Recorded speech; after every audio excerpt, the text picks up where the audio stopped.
Welcome to Blank Tape. I'm Kurt. And I'm Anson, and this is Volume 1, Track 11, Don't Start a Land War in Asia. Recorded on Saturday, November 3rd, 2018.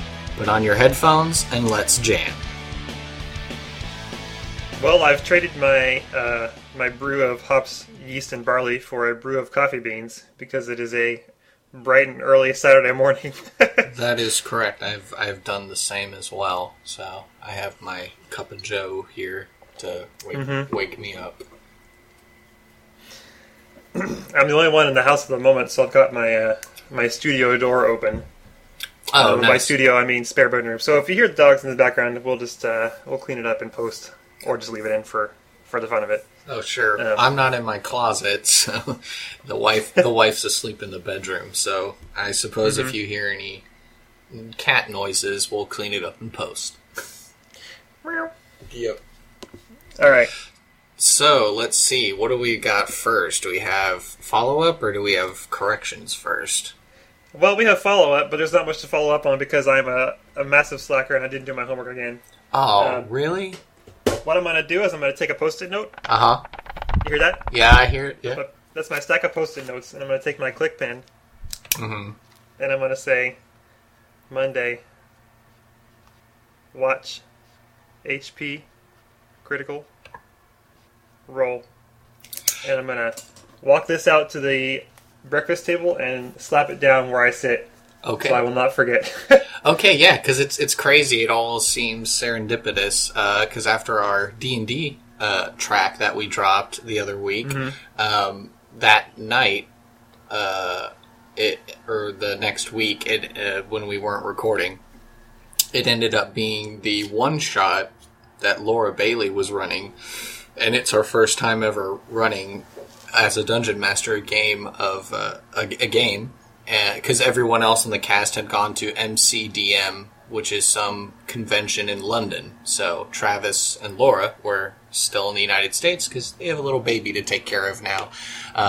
But she ended up crafting this whole Breakfast Club meets Harry Potter kind of thing. And they call it like Schmogwarts because they don't want to infringe on copyrights or anything like that. So But each one of the players takes one of the different archetypal roles from the Breakfast Club. And so basically they go through some like pretty easy adventures, kind of very reminiscent of at least the first two Harry Potter books. Cool. So yeah, it's a lot of fun. And that I thought that's a perfect example of modifying. I mean, they were still even using the regular rules. They didn't have to finagle anything different. It was just a matter of just changing the setting and, figuring out what each of their characters could do. So I think Elvia would very much enjoy that one. And I think you would too. So if you ever wanted to run a game using that, well, it's pretty easy to do. All right, good deal. Yeah. And Kurt is a STAR student who did not have any homework. So nothing for Kurt to follow up on, but you do have some corrections here. What's the story on that? Oh, yes. So, going through the episode 500 times and just listening back, I realized that I didn't offer total clarity on some things. So, apparently that board game I referenced, the Gettysburg one, was actually published by a company called Avalon Hill, not Milton Bradley. And And Avalon Hill is still active to this day. I think the big game that they have now that everybody likes is Betrayal at House on the Hill. It's a modular horror game. You each take the role of a little individual character, and you have tiles that represent different rooms on the house and which level of the house they can be in, whether it's basement, ground floor, or upper floor. And so, based on the different items that you find in the house, and if you don't roll a certain number of dice, you trigger the haunt, which turns the game from a collaborative game into a us versus them game. So yeah, it's basically like your own horror movie. There's at least 50 different combinations of how the haunt gets triggered, so you can, and because the layout of the tiles is different every time, you basically have at least 50 plus different ways that you can play this game. So it's a really fun game. I'll try and link in the notes to the tabletop show on YouTube where Will Wheaton and his friends play a game of Betrayal at House on the Hill. Oh, nice. That's pretty fun. Yeah. Actually, a lot of games that I have in my collection are in part thanks to Will Wheaton's YouTube show that he did called Tabletop, which I think, based on what we've discussed we're going to talk about today, we'll probably get into more details later. Let's see. The next one, the name of that book that I was mentioning, the lady, her name is Shelley Mazanoble. I think she actually works for Avalon Hill. But the name of her book is called Confessions of a Part-Time Sorceress, A Girl's Guide to the D&D Game, Dungeons & Dragons. So that's the book I was referencing. And she actually published a second one as well. And so in the show notes, I included a link to her Twitter, and you can find her book on Amazon or any other good local bookstore that you decide to frequent. And then the last correction that I needed to make was the gentleman's name is Scott Kurtz, not Krahulik. They're not brothers. Scott Kurtz is the gentleman that's responsible for the PvP comics. And because of his experiences with Acquisitions Incorporated group, he's actually branched off and he created a secondary comic, I believe, called Table Titans, which is a pretty fun online web comic. And so, yeah, he might even run D&D for people based on his character from Acquisitions Incorporated as kind of like a spin-off group. But I'd have to do more research into that. But yeah, I think going through the episode 5 times, at least, I think those are all the corrections that I needed to make. All right, cool. That sounds good. So I guess next up is the news tidbit of the week. Yes. I wrote down there was a Apple special event on Tuesday. Oh. The day before Halloween, October 30th. Mm-hmm. And they announced, usually sort of kind of what they've been doing is like a September event, which is all about the iPhone. Mm-hmm. And then like an October event, which is about the iPads. And so we had our October iPad event, but they started off with the Macs. And so they announced a new MacBook Air replacement. So they had... The MacBook Air is that classic laptop that Steve Jobs pulled out of a little envelope when he first announced it. Yeah. Because it was so light and thin and everything. And so then they've had several laptops since then. And they had like a new one that was sort of intended to be the MacBook Air replacement, sort of kind of, but people didn't like it very much. And so they, I think the market didn't respond favorably to it. And they didn't didn't sell as popularly as the MacBook Air usually did. And so they... Officially, this time they're like, okay, here's the real new MacBook Air, and it's got the same tapered shape like a wedge, and it's a modern version. It has the Retina screen and everything, so it looks pretty cool. I'm recording right now on an old MacBook Air from. Oh gosh, I'm curious what it's from. Let me see. Device doesn't say. Oh, we'll have to look it up because it doesn't say right here. But okay. It's an older laptop, but it's still going strong. The worst thing about it, I think, is the battery life is a little bit worse than it used to be. But that's just because it's old. But anyway, I don't know if I'll replace it until it totally dies on me. But that's kind of cool. They also they announced a new Mac Mini, and the Mac Mini is just the Mac that comes by itself with no keyboard, monitor, or mouse. I bought one of those for myself back in 2011 or 12 or so. And it's been my main computer for a long time. So just so I understand, so this literally is a screen that you bought, and you have to plug in your own mouse and keyboard if you want to use it? Sorry, it's like a little... It's a rectangle, and it comes with... It doesn't have a monitor or a keyboard or mouse, so it's just you plug a monitor into it. I see. So it's basically like a portable CPU. Yeah, it's like a... It's about the size of... How would I describe this? A textbook? It's about 2/3 of a textbook. If you lay a textbook down and chop off some of it so it's about a square, that's about the size of it. Huh, interesting. So it's a little flat little thing. You plug in your monitor, your keyboard and mouse, and your speakers to it. And it's called the Mac Mini because it's small and flat, and because you can it's people say it's a good way to get somebody into the Mac system, because if they like already have a Windows PC, they have their computer, they have their mouse and keyboard and display and everything, but all they need is like a Mac Mini to like hook up to all that stuff, and then they have a Mac, So it's kind of notorious because they haven't updated it in a very long time. It's been like 3 or 4 years since they updated this thing. And again, no one was complaining, so that's why, right? People were complaining. I think people were complaining because it was getting so outdated, and they bumped up the specs a little bit, but it was like barely worthy of calling it an upgrade a few years ago. But anyway, let's see. So the new one is they call it space gray, meaning it looks like it's black. It's like a dark color, and it looks pretty sleek and modern and everything. It's about the same shape and everything, but I don't know if I will get one because they're expensive, and this one I don't use it for a whole lot other than just kind of like holding my iTunes and my pictures and everything. It's kind of like a data warehouse for me, because mostly I'm on my laptops and stuff. So maybe I'll upgrade it someday, maybe I won't. But that was just kind of the news in the Mac world.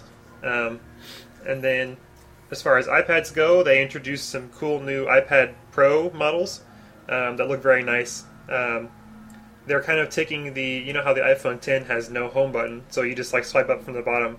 And so they're taking that design to the iPads, and so now the iPad Pros or the iPads Pro don't have a home button. You swipe up from the edge, and they have Face ID too, so you can unlock your iPad with your face.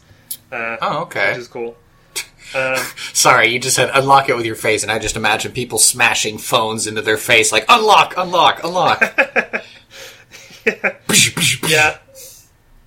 They also announced a new Apple Pencil, which has a slightly new design, and it magnetically snaps on to the side of the iPad for charging, which is nice because the current pencil just kind of like rolls all over the place. You have nowhere to put it. And do you get your daily dose of vitamins to keep the doctor away? To keep what away? Like an apple a day keeps the doctor away. Because in my head you said pencil, and I was like, oh, like a pencil made of apples. Huh, okay, weird, but okay. It's made out of plastic and metal. Oh, okay. So not a very good apple. No, it's not wholesome. No nutritional value.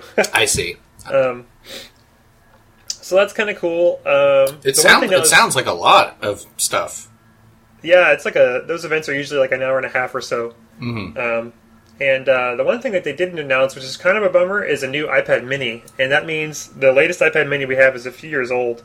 I had to look up the year on it, but the reason that's important is because the company I work for makes apps for pilots, and so if you're going to use your iPad in your cockpit in your plane, you don't have a lot of room.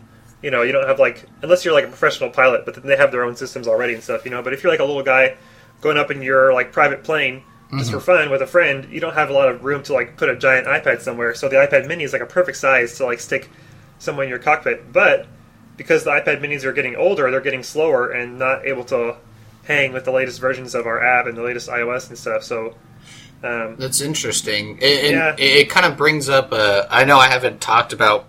I mean, you kind of barely have scraped the surface of what kind of company you work for and how important like an iPad Mini is, which is kind of funny because the company I work for is also a tech company, but we're involved in the trucking industry, and so one of our product platforms is a relay system. So you use like a tablet or a smartphone to connect to the relay, which then connects to your back office. So a dispatch office can keep track of trucks and all that stuff on the road. But it's funny because I think with our company we've actually gone the Android route. So I know whenever we in customer support, if we ever get calls about, hey, my iPad won't connect to this relay, it's like, oh, because they're not designed to connect to iPads. You have to get an Android device. So yeah, people ask us if we're going to go. Right now we're iOS only. People ask us if we're going to go Android, but a lot of the technology we have is not very portable, because in this aviation app you've got like maps and everything, and so our map engine is like kind of built for iOS, at the moment, I think. And there are ways you can make that more usable, and the map team has done their best to make it like a reusable component, but still, like a lot of our stuff is like not, you can't just like, oh, I'm just going to flip a switch and now it's an Android app. It would take a long time. Right. So yeah, it's kind of a tough situation for our company's customers that there is no new iPad Mini, but we'll see we'll see. Maybe next year. I don't know. Maybe they'll keep it going for a long time and leave us hung out to dry for a few years like they did with the Mac Mini. But we'll see. What's the gentleman's name that is the CEO of Apple now? Tim Cook. Tim Cook. Okay. Yes. Maybe if you're good, Tim Cook will come down your chimney and leave one in your stocking. He does have white hair, but he is not. He is white hair and he's jolly, but he's not very fat. He's a very skinny dude. Maybe he's like early Tim Allen, the Santa Claus. His birthday was on Thursday, a couple days ago, too, so happy birthday, Tim Cook. Oh, nice. Good job, Captain Cook. Okay, well, it's kind of interesting. So it seems like the last news tidbit, the first one we shared was a tech versus, well, not versus, but a tech and a religious one. So the one I picked, which, of course, those of you who are up to date on your holidays, of course, we had Halloween on the 31st, but in the Christian world, that's also what is known as Reformation Day, in which Martin Luther nailed his 95 Theses on the door of the German church, and that's what began all the splintering and the growth of Protestantism from the Catholic Church.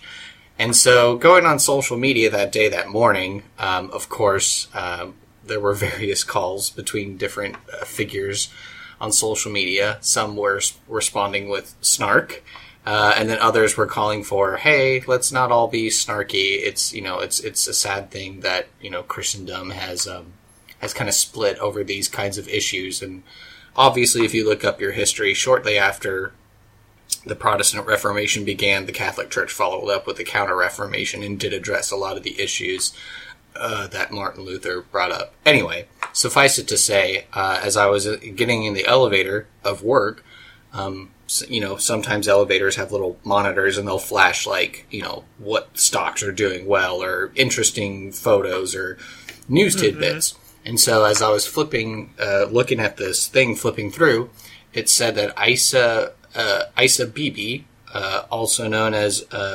Izelia Noreen, a Catholic woman, was acquitted of the death penalty under religious blasphemy laws in Pakistan on Halloween, All Hallows Eve, the day before All Saints' Day.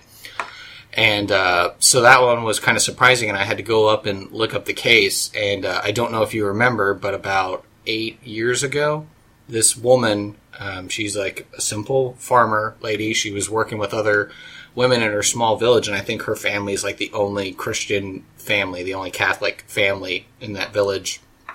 And there was some sort of ongoing feud. These other women accused Mrs. Isa of blaspheming against the Prophet Muhammad.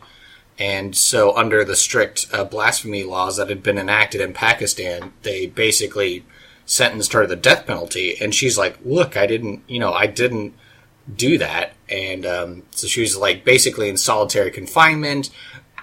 2 different political leaders got assassinated. This was a whole big thing.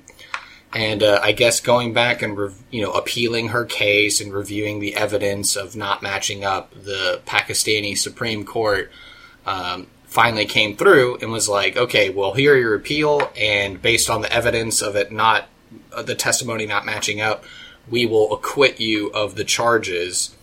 And so she finally got released from prison. And of course, a lot of proponents of the blasphemy laws, those who support them and their strict enforcement, immediately went to the streets and started protesting and calling for her death. So it's kind of crazy. And so I know I shared this a New York Times posting of the story, and I was like, this is what we should be uniting over, Christendom. The fact that one of our sisters in faith has been saved from a most heinous execution by the state. Yeah. So it's just it's crazy to think that something like this could happen. And I know maybe Americans, we all have our different ideas and opinions on religion, but hopefully a story like this should give us pause and make us reflect and be thankful for the fact that we do have the First Amendment, which allows for the free exercise of religion, and that we don't have any blasphemy laws, and I certainly wouldn't want any blasphemy laws to be enacted in the United States. I know that other people might have different opinions about my faith, but I wouldn't want to go so far as to be like, nope, you can't say anything bad about the Pope, you can't say anything bad about Jesus, can't say anything bad about the Blessed Mother, whatever, and then I condemn you to prison otherwise. Like that's not the way to go about things. So yeah, that was it just gave me a lot of a pause to think, and just like how the brave and courageous this woman, this mother of this simple farmer peasant woman, was strong and courageous, endured her trials and tribulations, and I'm sure through the prayers and intercessions of the saints and angels and them all, their hearts were moved, and now she is free from prison, which is awesome. So yeah, so lots to think about, especially since these last couple days I've been busy with church, which is why we're not recording on our normal Thursdays, because I had to sing at church for All Saints Day and All Souls Day. That's cool. Yeah. Like different programs for each of those days, or is there how does that work? Well, yeah, they're different feast days. So All Hallows Eve, Halloween, is the eve, kind of like Christmas Eve. It's the day before All Saints Day, which is the feast day in the church, which we celebrate all the venerated and named, certainly all the venerated and named saints that are present in the church. But we also, that's also the day for, celebrating all those who've died and gone to heaven. And then the next day, All Souls Day, is for all those who've died in friendship with Christ. We don't know if they're in heaven, but we pray that they're in purgatory, going through purification, so that way they can go into heaven. So I know yesterday, at All Souls Day, the wall where they have the crucifix, every year, since our church is called All Saints, it's the bishop came for All Saints Day, the auxiliary bishop, not the main bishop. And he actually used to be a priest at my church years ago. So it's always nice for Bishop Kelly to come around. Cool. After All Saints Day, they start setting up this candle structure on the wall, flanking the giant crucifix that we have. And there's all these candles that get put up, and one red candle, which I believe signifies those who've died from acts of violence. So when you come in for All Souls Day, and I think for the rest of the month, when you look up at the crucifix behind the altar, you just see the crucifix, and it's flanked by all these candles, and all the candles represent someone who've died in the parish.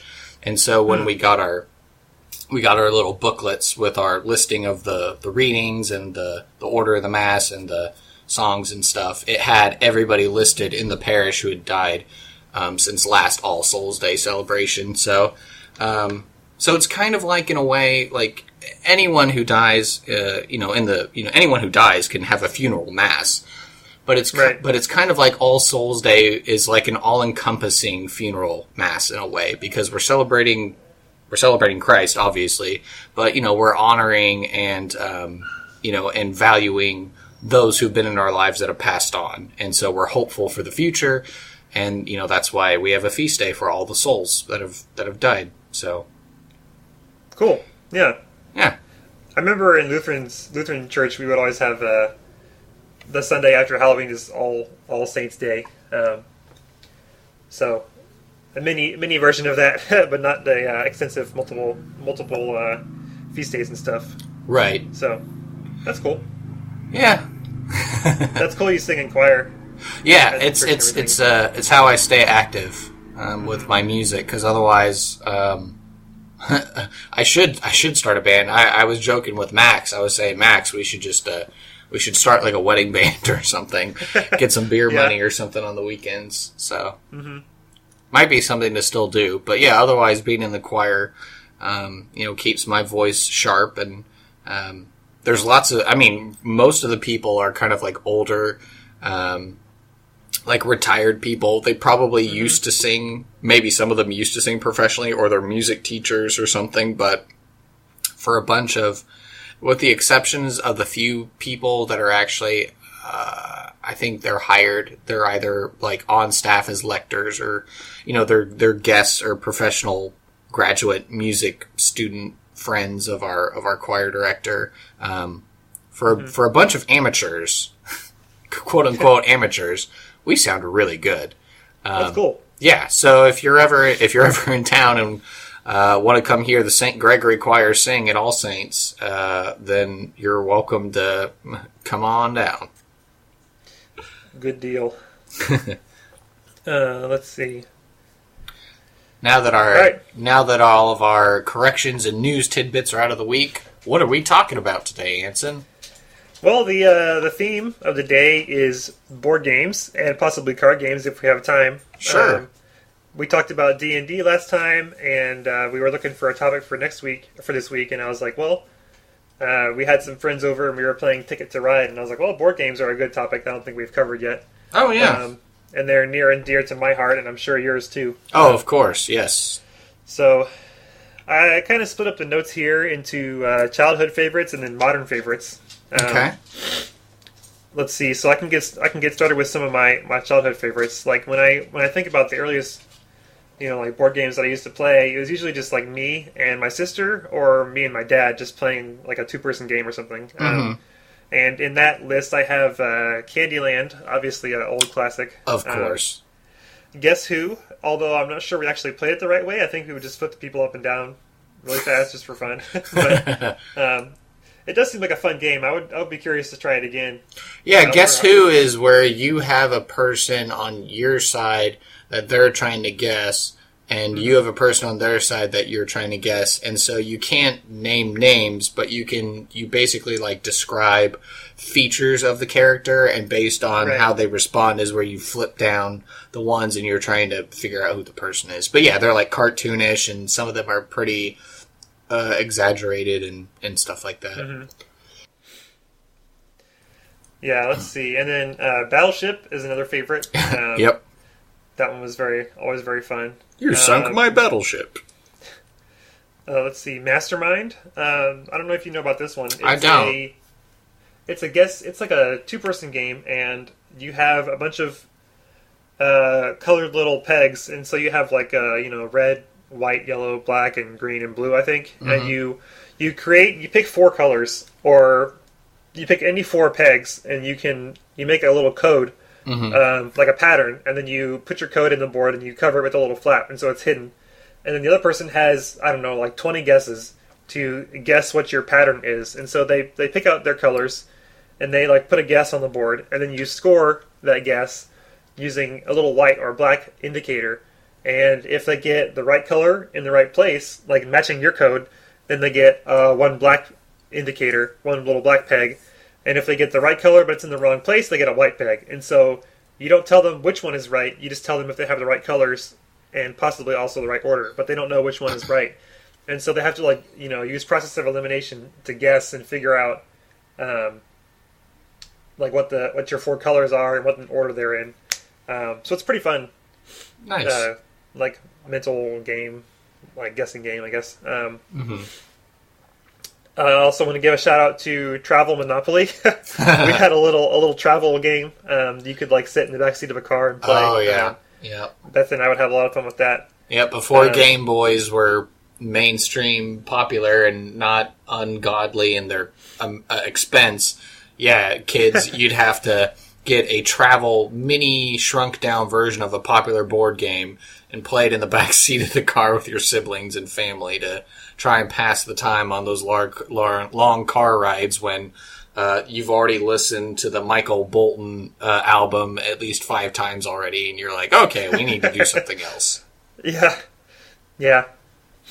That sums it up pretty well. I wish I knew where it was. I think it's probably in a box somewhere, but I haven't seen it in a long time. But it's probably in your parents' car is where it is. Buried underneath the spare tire and a bunch of other junk. Yep. Hey, there's that juice box I lost in '95. Oh gosh.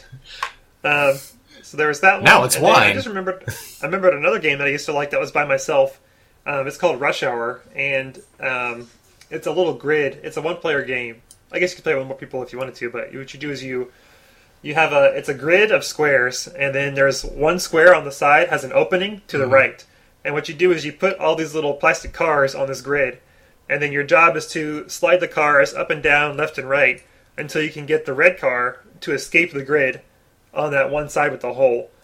And so it's like a puzzle. You know, you have to. The red car starts out blocked by all these trucks and stuff, and you have to slide them up and down. Oh, it's kind of like that. It's like that game where you have to slide the blocks around until you get something, right? Yeah. Okay. Yeah. And this one doesn't have Jackie Chan or Chris Tucker, right? No. No, just plastic cars. Oh, okay. Yeah. That was really fun. I played that a lot when I was a kid. There's also a phone version, which is fun. It's called Rush Hour. I'm going to write that down so I don't forget to add it in there. Okay. And the last one that I wanted to quickly mention as a game with just my sister or my dad was this one mystery game that I can't remember what it was called, but it was a big, kind of like a Scrabble board, a big board, and it had a bunch of squares on it, like a Scrabble board. Mm-hmm. And you started off with like 2 rows of little pawn-looking guys, and mine were like blue and Dad's were red, and you would move these pawns forward on the board until you captured the other ones or something. I'm not really sure. Honestly, I'm not sure at this point if we like made it up and it wasn't a real game, or if it was like actually a real game somewhere. And the last time I remember playing it was like with my dad on a camping trip when we were in elementary school. So it's totally a mystery, lost to history if it's actually a real game or not. Or it sounds like a modified version of chess. Yeah, it could be. Like, yeah, I have no idea. But I remember that one was fun, but I don't remember if it was real or not. So next time we'll get Mr. Jablinski on the podcast to clarify what the mystery game is. If you want to place your bets, hit us up on Twitter and Facebook telling us your guesses. Those of you who guess correctly will win a prize of us giving you a thumbs up. So next I have like family games that were childhood favorites, but do you want to pitch in on some of your like earliest game favorites? Oh, goodness. Yeah, sure. I know that whenever I went to visit my Omi and Opa, they had a game that me and my cousins all loved. It's called Mix and Match. It's really simple for like kids to play. And basically what it is it's broken up into 4 different slots. You have a hat, a head, a body, and feet. And so each one is an adult in a different job. Like you have a baker, you have a sultan, you have a magician, a knight, etc. And so you randomize them and draw piles, and you have 1 6-sided dice, you roll it, and basically, 1 corresponds to a hat, 2 to a head, 3 to a body, 4 to feet, 5 you got nothing, 6 you got 1 of each. Oh. And so as you draw them, you kind of make like funny little people. Like I remember I always used to amuse me when, I'm trying to roll a 3 to get a body. So I just have a hat, a head, and a pair of feet. So I like, like I would make like little noises for these weird demented people. Or it would just be a hat and feet. But eventually, what it ends up happening is you play until all the tiles are drawn. And then I think the second half of the game is you're rolling the dice and you're trying to exchange. You might be like trying to exchange or take pieces that you need from other players, and you're trying to make a match. And so you could go through the game and you might not get any of them to match the first go. You might have like baker's hat, magician's face, fisherman's body, ballerina's feet. But as you play the game, eventually. Each match gives you a point. For each complete match gives you a point, but the magician gave you 2 points, so everyone was always trying to get the magician. But that was an easy one to play, and hours of fun. Other childhood favorites, I think we called it Screw Your Neighbor, but we would play it at large family gatherings, like at Thanksgiving and stuff like that. Where, Omi would spot us some coins, and we'd, you play, you have a pair of cards, and you're trying to figure out, I think you're trying to not have a certain high card value, and so you're going around, and so it's either you can draw a card, or you can pass it to your neighbor, of like what card you don't want, and so you're trying to go around, and then once it goes around, you lay it down, and then you get the pot of money or whatever it is, pennies or dimes or whatever we would play for at family gatherings. But it works for a lot of people? Like, a lot of people can play at the same time? No. We would fill up, like, a gigant... Like, my Aunt Emily or my Aunt Dottie's house. Like, a whole gigantic, like, table that would seat, like, 12-plus people. Like, all the adults would cram around, and so, while the Aggies and the Longhorns are playing football, or while the Cowboys are playing football at Thanksgiving, everybody else is trying to play Screw Your Neighbor and stuff like that. And get that all, trying to get that all resolved and stuff. That's cool. I like big party games, so I'm going to write that one down and check it out. And I think another one we discovered years later after that was called LCR, and it's like little chips. And so you roll dice and you get chips and you pass them like left, right, center, and stuff like that. So yeah, that's another big party game. Farkle. Okay. I've heard of that one. It's a dice game, right? Yeah, Farkle's a dice game. That's another extended family popular childhood game that everyone liked to play. Yeah, I'm trying to think of any other child. And now, if I'm trying to think of my specific childhood, we would play like all the standard games. So, I know we had board games that we would play them, but I suppose I see here in your list that you're going to probably cover some of them. So it sounds like we're going to have some similar ones, but as far as like big family games, those are the 4 ones that come from like my childhood and stuff. Whenever extended family was involved. Yeah, cool. So the other ones that I remember are very popular from my family are Scattergories, which is a very classic game. Yep. This one is my sister's favorite, I think, of all time, and the way it works is you have three lists of like blanks, right? Like 12 blanks each. And so what you do is you have maybe like 16 or 12 or 16 list cards, which have like I think it goes up to 16 now. Okay, so 16 little like list cards, and then so somebody will pick. Okay, we're going to do list number 8, and so everyone pulls out list number 8 and puts it next to their blank list. And then somebody else rolls a die, and it lands on a letter. And do you know what size the dice is? Is it a D20? It is a D20. Oh, nice. but obviously there's only 26 letters in the English alphabet, so they cut out about 6 letters. They tried to think of the most, I guess, usable or popular ones.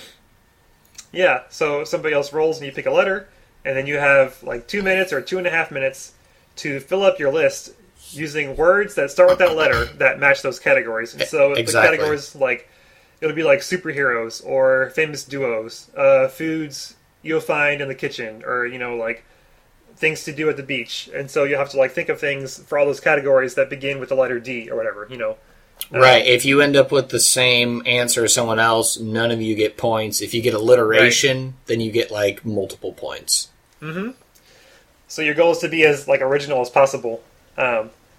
And so it leads to people coming up with really creative answers, or like really answers that are like a stretch of the imagination. My grandparents used to always try to add in commas to like add adjectives. Oh yeah. So it would be like if the letter was if the thing was like type of car, they would say, and the letter was P, they would be like, oh, purple car. That doesn't count. Grandpa, that doesn't count. Yeah. Or, I can't think of a funny example, but there was, using clever things when they can think of something to try to make it funny. And that was always a lot of fun. Right. Somewhere there's an old picture of Beth where she's playing as she's like a young kid, and she's playing with my 2 uncles and my dad. So it's like these 3 adults plus Beth, and she's like holding her own against these old grown-ups playing categories. So that was fun. Oh, yeah. Balderdash was another family favorite. Yeah. And that's the one where everybody gets a little scrap of paper, and somebody picks up a word card and reads the word to everybody, and everybody has to make up a definition for what that word. So it's a crazy word that no one's ever heard of before, and then you get to make up a definition, and the person who drew the card is like the judge, or not the judge, but is the reader for that round, and that person writes the actual definition from the card on their own paper, and then they shuffle the papers, and then they read all the definitions, and you have to guess which definition is correct. And so again, if you're creative and you think of a definition that like sounds accurate but not too obvious, then people will pick yours, and you'll get points for fooling everybody. Right. With the action, yeah. So. Sorry, I was worried you were cutting out a little bit as you were explaining the game, but yes, I do remember this one. I think I'd played it before with my family, and maybe to bounce off, because this got me thinking of the other popular game that I know my family's played, Taboo. Oh, okay, yeah. I've only played that a couple times, but I remember it's a good one. Yeah, Taboo is where you have a word, but you're trying to get your partner to guess what the word is, but it gives you a list of words you can't say in order to get them to guess the word that you can't say. Yeah. So, yeah, that's another one that I've played before as a kid with family. Mm-hmm. Yeah, that was fun. We never had it, but I played it in college a couple of times. Yep.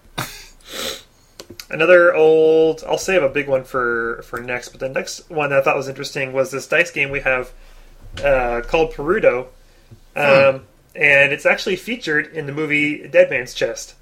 Yeah, which I think I have a licensed version of this from, it's Pirates of the Caribbean, but it's called like Dead Man's Dice or something like that. Yeah.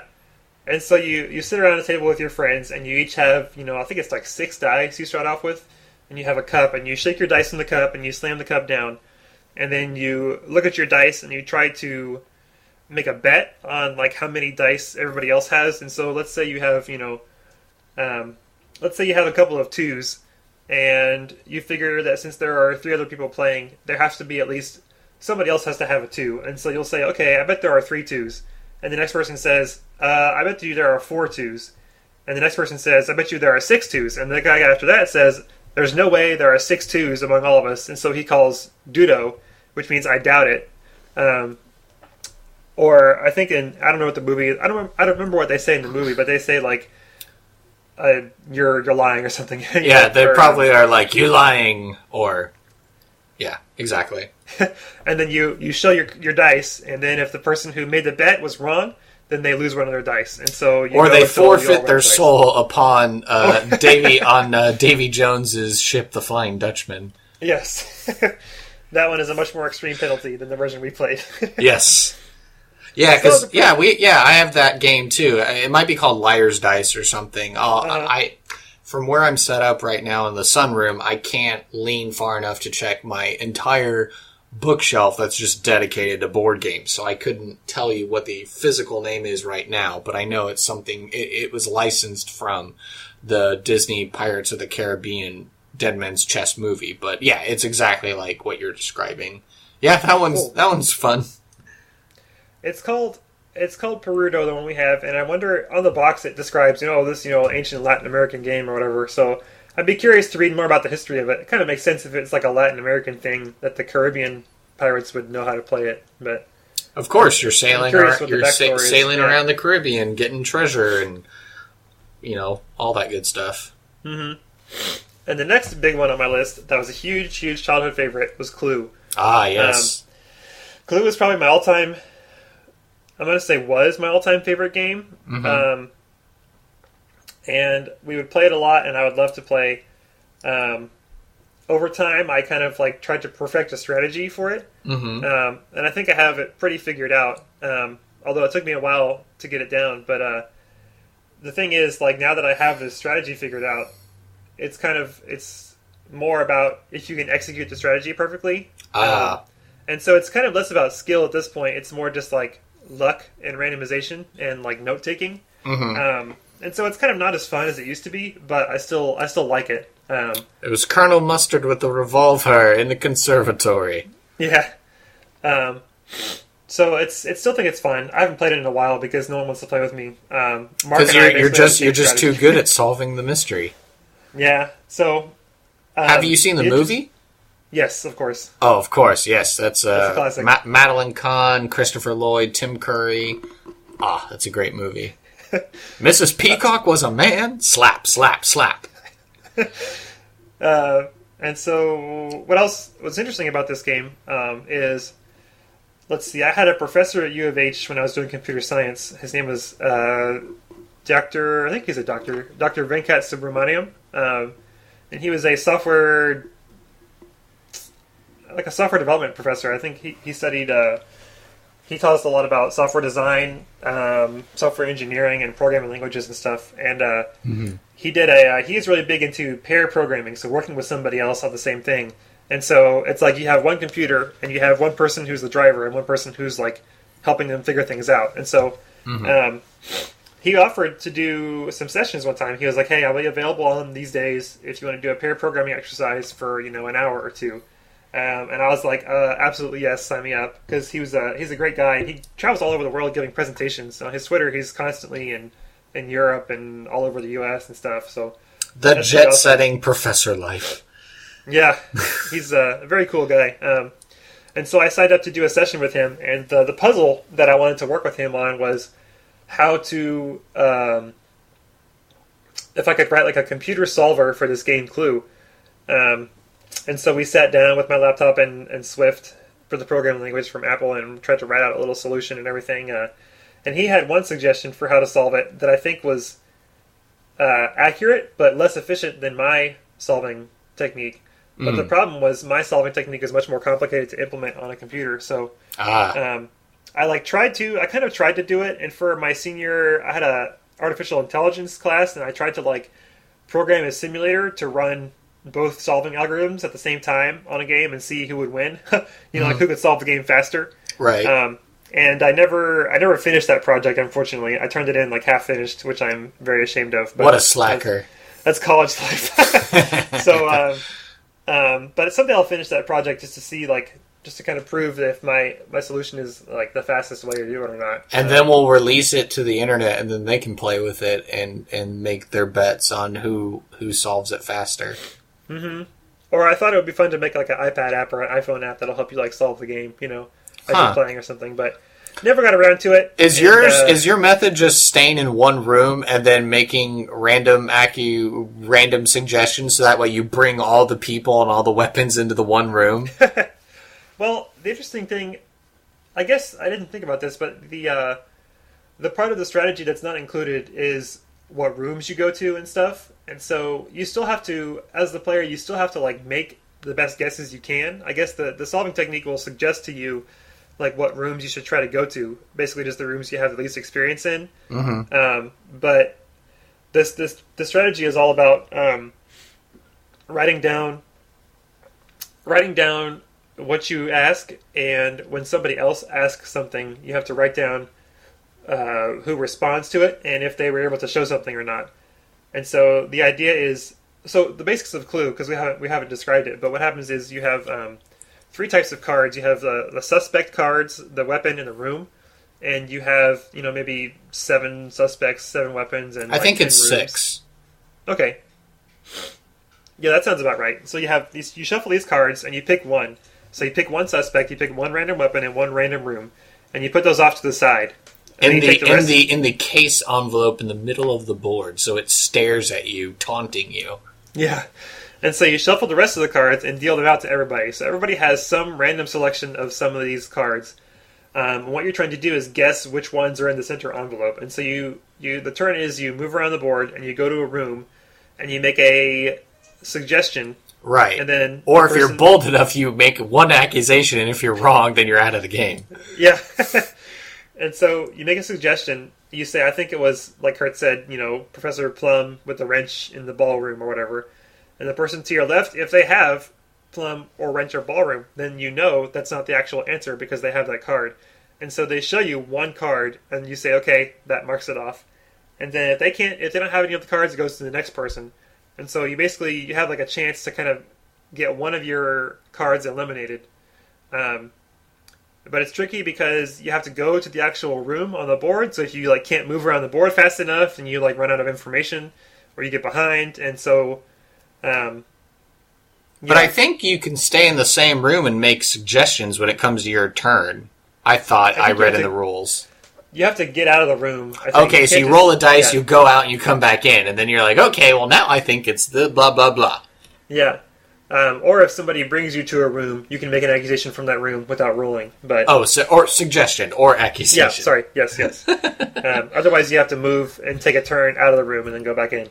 Oh man, that sounds like That sounds like it'd be some sort of drinking game where you like it's like kind of like I don't know, like Russian roulette, or basically like it's all just a short round. Like everybody gets one accusation or something like that, and you have to like just like, all right, this is what I accuse. You look at it and you're like, I'm out. I have to take a shot or something like that. It'd be a really fast way to play Clue, but it would be a much more adult, fun way to play the game, maybe. But probably do that in moderation. Probably don't do that too much. Mm-hmm. Yeah, but you have to figure out a way to tie the drinking to the events. True. Right? because you're going to be wrong every time. Someone's going to show you a card every time, and so right. I don't know. I guess if you make an accusation and you're wrong, you can either like take a shot or leave the game. So you like, yeah, it punishes you if you're wrong. But anyway, yeah.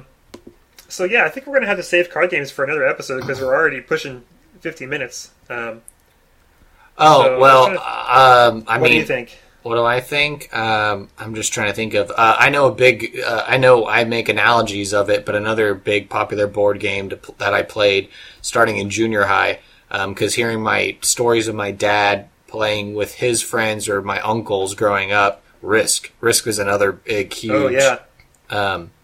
Was another big, huge.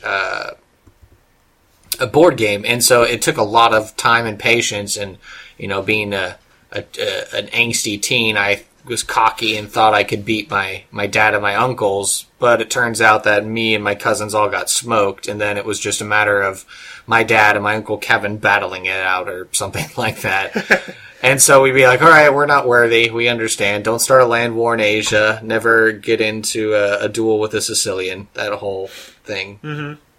How did you? Princess Bride. I love Risk. Sorry, I love Risk too, and we've started playing games several times. And this last time on last New Year's, we started a game, and I actually wrote it down, like what the status of the game is, because we've never finished a game. Like we've never gone actually far enough to like get somebody out. Wait, or, like, you mean the New Year's where I came to your house and your family was playing Risk? I have a picture of that from a New Year's Eve where I'm over. It was like in our college years. I came over. And your family was playing Risk or something like that. No, did we finish that game? I have no idea. Gosh, I know we have a picture because you were making the communist symbol out of your red army. So. Oh, yes, that's true. You were the Red Army marching across who knows where. Exactly, probably Australia. Because if you can hold Australia, that's a guaranteed 2 armies every turn. Yeah, but I mean the last New Year's, as in. December 31st, 2017. I got together with my family and we started playing a game, and I took a picture of it and everything because I want to like actually finish this game someday, because usually it takes so long we don't actually like finish an entire game. But right, kind of like Monopoly too. Like that's a game that you can keep playing, or everyone just gets super mad at each other and ends up leaving the game crying. So yeah. I'm trying to think of other. I mean, I know we're. Like you said, we're getting down on our time, but I think there are some other games that are worth mentioning.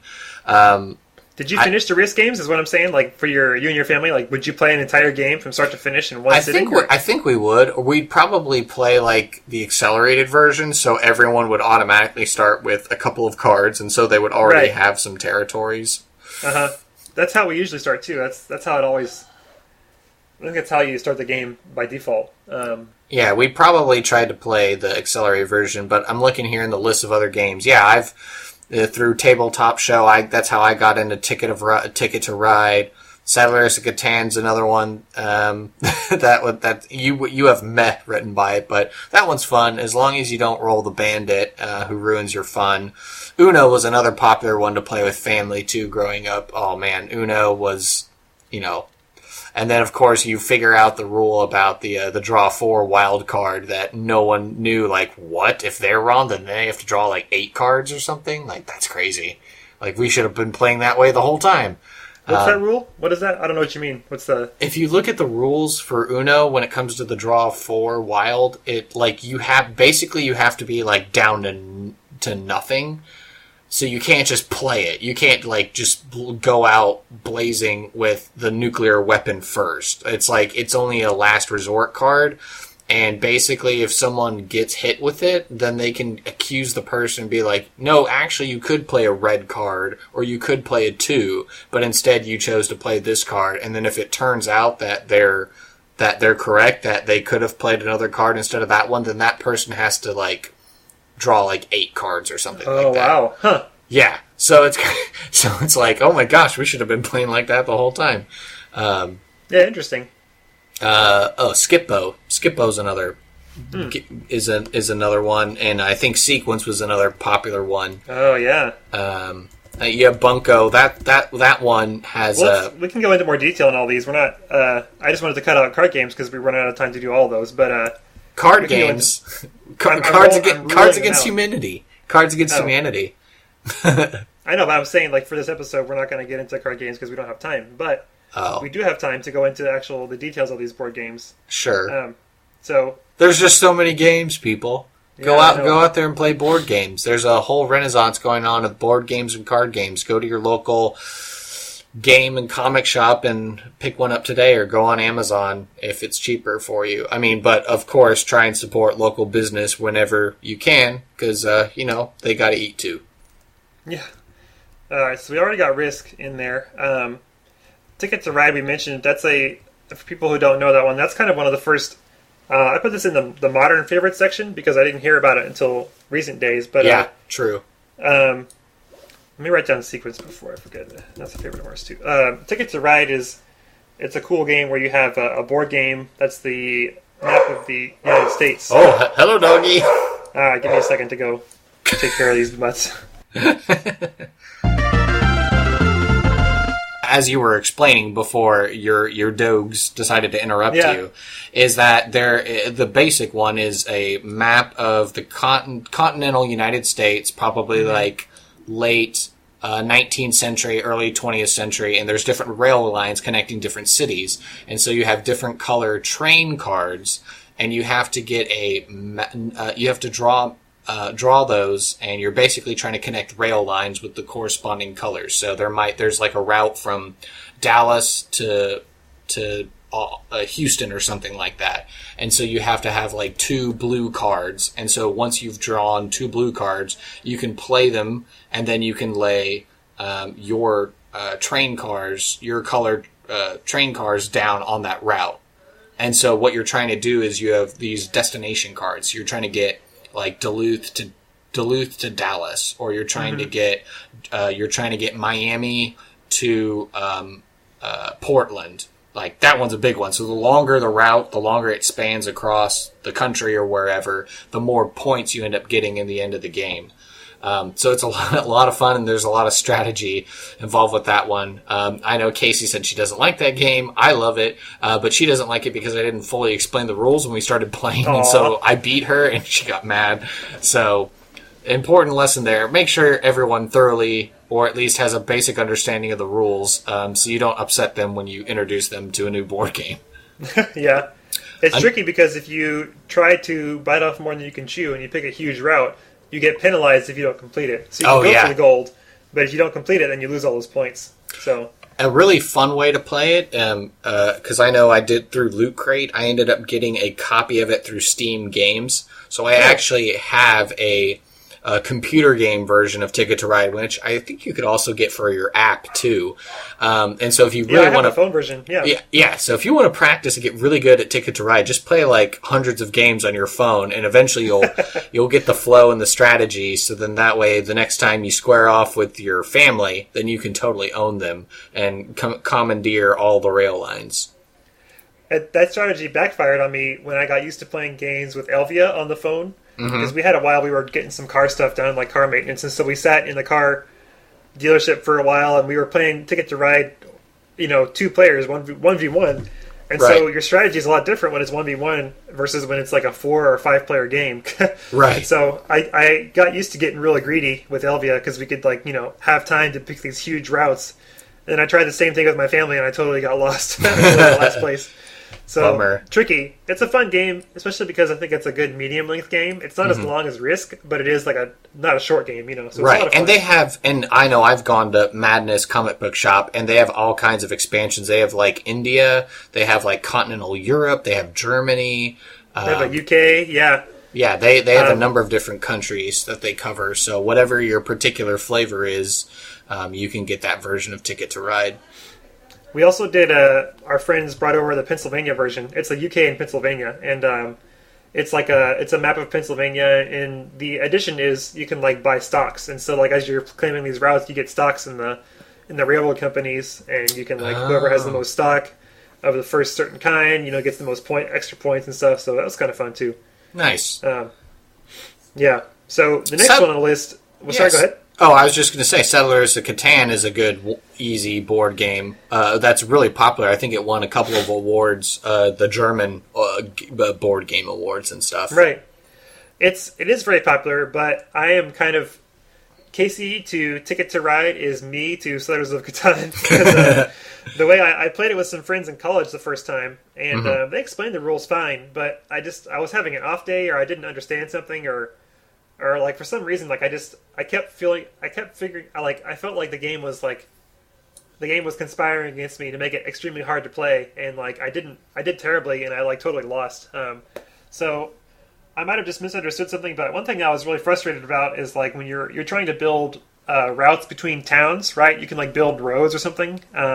Right. And I was trying to put down a town, and there's a rule where you can't have two towns right next to each other. Right, yes. Mm-hmm. And so you have to separate these towns by a space, but the way it works, because the grid is a big hexagonal grid, if somebody over here sets their towns every other space on this side, and somebody else on the other side of the board sets their towns every other space the other way, when the roads get to the middle, they're going to like collide with each other. So like if the players do different things, then you have like a suboptimal town arrangement. And I was like getting really frustrated because people were building these towns in these probably strategic and defensive ways, but ways that were shutting me out from like having anywhere to put like a decent town, So right. Yeah, so I'll give it another try sometime, but I didn't have a great experience the first time. Yeah, you were wishing like the bandits would go bug your friends so that way they couldn't get stone or wood or sheep in order to build their roads and their castles and whatnot. Mm-hmm. Yeah, I'm curious to give it another try because it was so long ago. And but you like it? You say it's a good one? Yeah, Settlers of Catan's fine. And I think they have a number of different expansions for that one as well. I think even kid versions of it too. I know this. Let's see. What else have you got on your list? I know you're going through crossing out stuff. Yeah. There's one that I like a lot called Pit. It's a board game, but it's mainly with cards and a little bell, like a dinger bell. Mm-hmm. It's called Pit after the stock trading pit. Oh, yeah, this game was on your like Amazon list for a long time, wasn't it? I'm pretty sure you got it for me, didn't you? Maybe. Or maybe somebody did. So what Merry you do Christmas.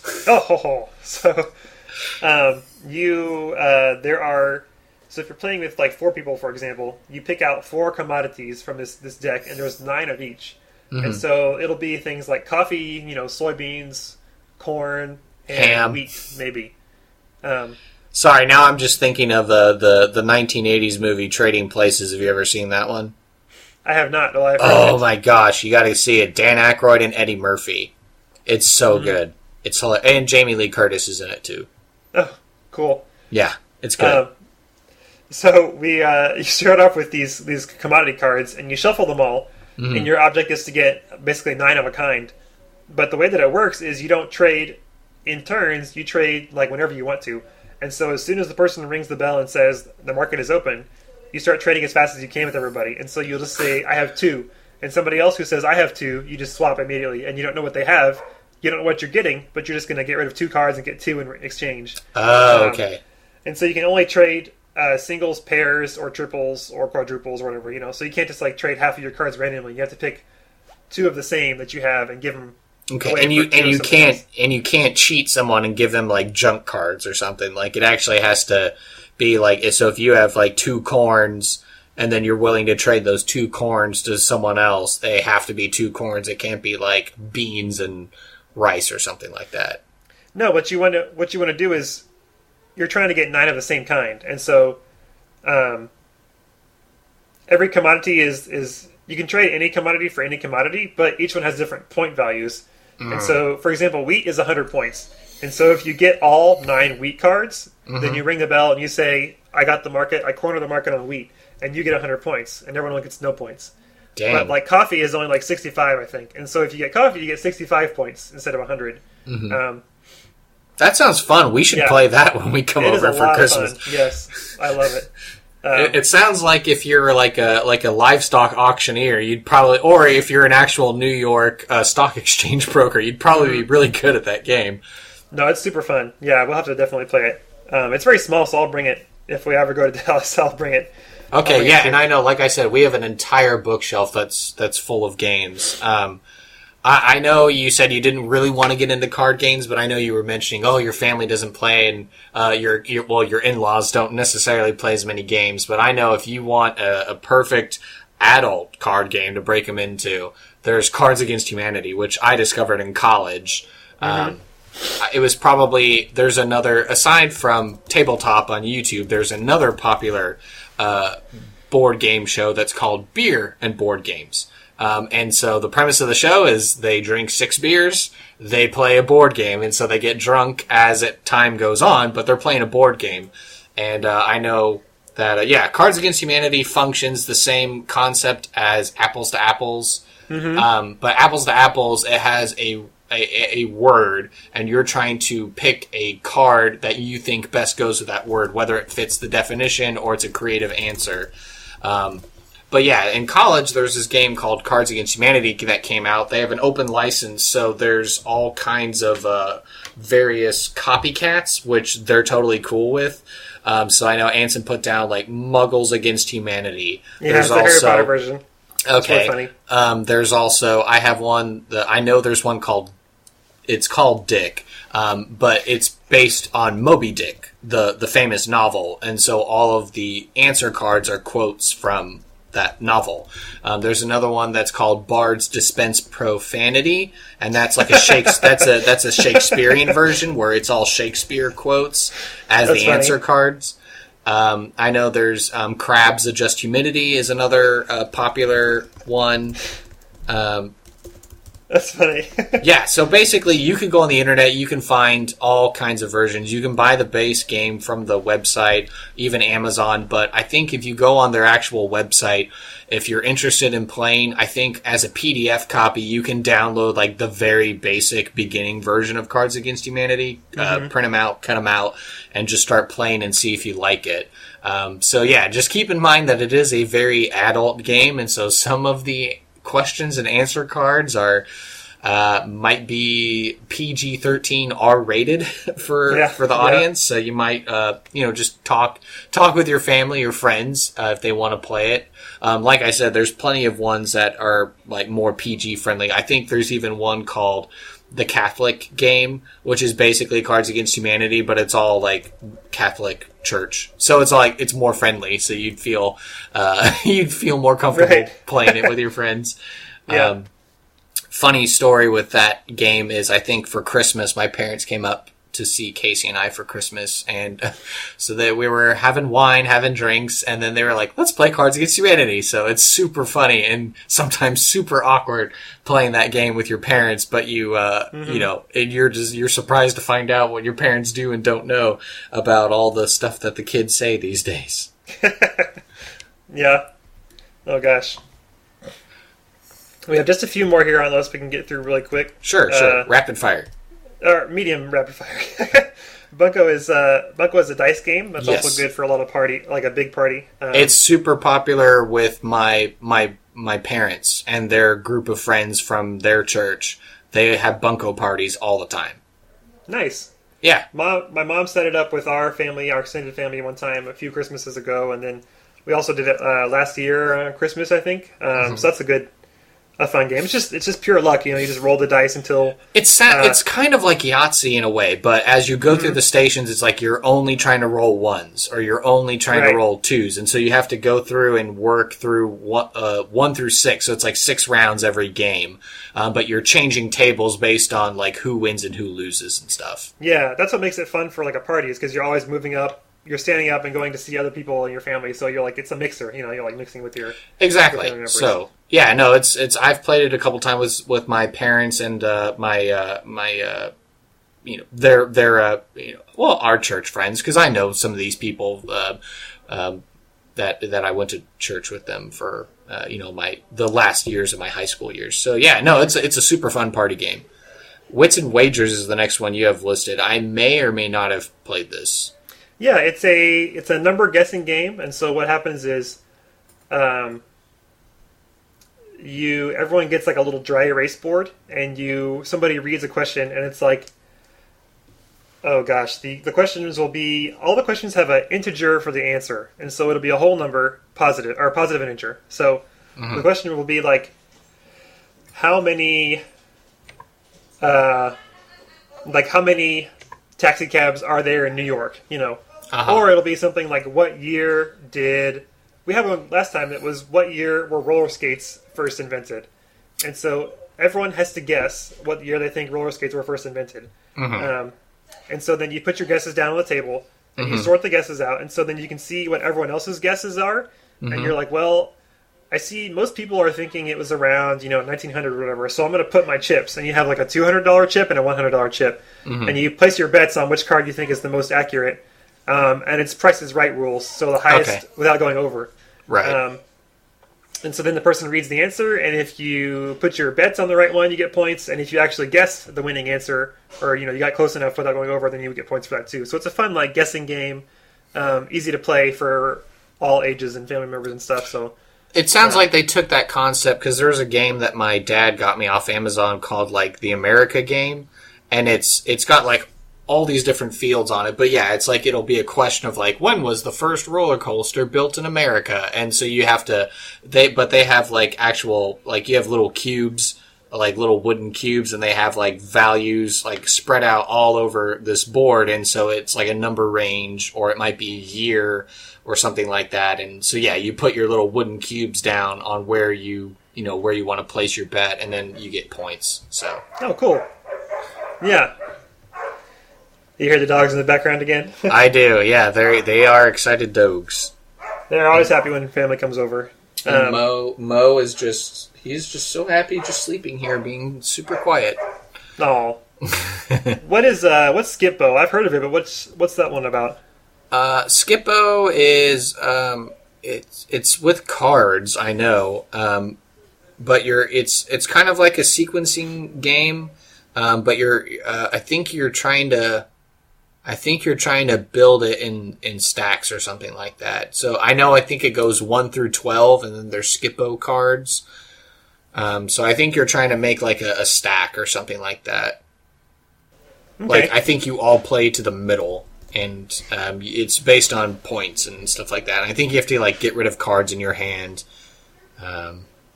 I know Sequence is the one where it's cards, but there's a board that's spread out with playing card values, and so it's kind of like tic-tac-toe with cards. And so you play a card down, and you get to put a chip down in that, and you're trying to connect a row or something like that. Mm-hmm. And if you're able to do it, then you win the game, or you get points or something. Yeah, that's another old favorite of ours. I should have put it in the childhood section, but I totally forgot about it. And what about Scrabble? Scrabble, yeah, that's a good one too. There's a famous picture I'll try to find for the show notes of where we played a game of Sequence, and like you were saying, the cards are kind of randomly spread out across this big board, and so it's with a partner usually. And so if you have 3 players, you all play solo, but if you have 4, it's 2 teams of 2. Mm-hmm. And so you're trying to coordinate without talking to your partner, and put down your chips, and so you can get a sequence of 5 in a row. But there was one game we played where we all got so defensive, we all were just blocking each other's sequences constantly, and so nobody won, but we filled up the entire board. So funny. We got really annoyed with each other because nobody won, but we spent an hour playing this game just in a big stalemate. Nice. So anyway, yeah, sorry, Scrabble is a good one too. That one, speaking of you and playing Risk with your uncles and your dad, Scrabble was like that with our grandfather. We wouldn't even want to play because he would just beat us so bad all the time. Supercalifragilisticexpialidocious. How did you even get that? I got all the points. Yeah, somehow he formed it with 7 tiles in his hand. He put out that big word. He spells the one word with the most points. That's if only I had gotten that. Yeah, it's a fun game though, but I haven't played it in a while. We do have it, but yeah. Yeah, so that's cool. Board games have always been a part of my life, hanging out with family during Thanksgiving and Christmas and stuff. So, and I think, like I was mentioning at the top of the show, I think with shows like Beer and Board Games and Tabletop, and especially the International Tabletop Day, which I believe is April 23rd every year, there's been this renaissance, and I think board games have gotten more popular, especially if you go to, I know here in Houston, not Houston, but Dallas for sure, sometimes you go to these breweries or you go to these, these pubs, and they'll actually have just like board games on the shelves. It's like, hey, take a board game, drink some beer, play a board game with your friends and stuff like that. Yeah, there's one near us that we have to try out, but yeah, it's cool that those places exist and stuff. Yeah, when Luke Devlin and I caught up in a Grapevine at the brewery we stopped at, that place had board games that you could, if you wanted, you could have taken one out and played one while you were drinking your beers and stuff. Mm-hmm. Yeah, and Luke Devlin, he's doing well, by the way. Found some of the old comics of that he used to draw in high school and middle school and stuff, and so maybe as a treat, I can catch up with Luke again on Twitter or something like that and ask him, hey, can you scan those comics so we can share them? Yeah, at least take pictures or something. Yeah, that'd be cool. Yeah, he might have. I know he showed like the first comic of the run that I was working on. Where, but yeah, it was fun. But that's good Cool. times. Well, yeah. I guess that's all we have for today. Okay. Go forth and roll high numbers. Roll high.